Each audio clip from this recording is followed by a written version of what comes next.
Nah, kabar yang mantap-mantap jos datang dari industri baja Indonesia, bos. Kali ini, lagi-lagi dari Krakatau Steel industri baja yang dulunya jatuh bahkan pernah hampir amsyong, namun ternyata kini bangkit lagi.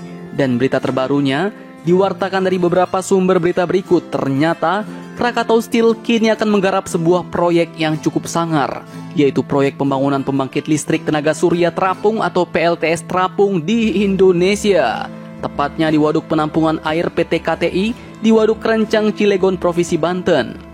Dan proyek ini pun disebut dengan Floating Solar PV Project yang nilai investasinya pun cukup fantastis, bos, yaitu mencapai 14 juta US dollar dan itu setara dengan 203,1 miliar rupiah. Wah, nah proyek yang mantap-mantap ini pun nantinya akan digarap oleh anak perusahaan Krakatau Steel, yaitu PT Krakatau Tirta Industri atau yang disingkat KTI.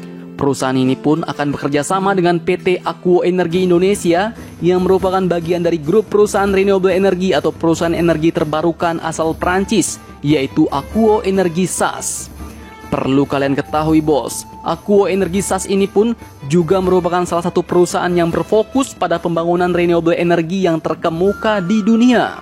Tak main-main, perusahaan ini pun telah melakukan pengembangan renewable energy hingga 1.400 megawatt di 18 negara seperti Amerika Serikat, Prancis, Polandia, Australia, Kroasia, Dubai, Turki, Uruguay, dan juga Maroko.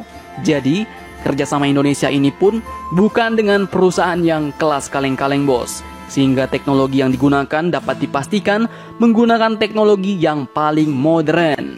Oke, perjanjian kerjasama antar perusahaan dari kedua negara ini pun telah diteken pada tanggal 5 April 2021 kemarin. Dengan digarapnya proyek yang mantap-mantap ini, Direktur Utama Krakatau Steel, yaitu Bapak Silmi Karim pun mengatakan bahwa inisiasi strategis ini diharapkan dapat menyediakan energi terbarukan. Kapasitas yang akan dihasilkan PLTS pada tahap awal adalah 16 megawatt dengan nilai penghematan biaya listrik sebesar 7,8 miliar rupiah per tahun, ujar beliau.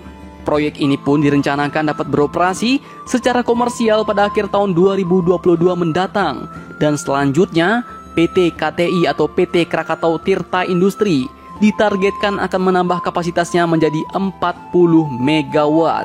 Nah, perwakilan Kedutaan Besar Prancis di Indonesia yaitu Ibu Lodovic Maria pun juga menyatakan bahwa proyek ini adalah proyek penting. Dan Direktur Akuo Energi Indonesia yaitu Revi Kunaifi pun juga mengatakan bahwa proyek ini akan menjawab tantangan kebutuhan pasokan energi di masa mendatang yang akan bergantung pada sumber renewable energy atau energi terbarukan seperti salah satunya sinar matahari ini, bos.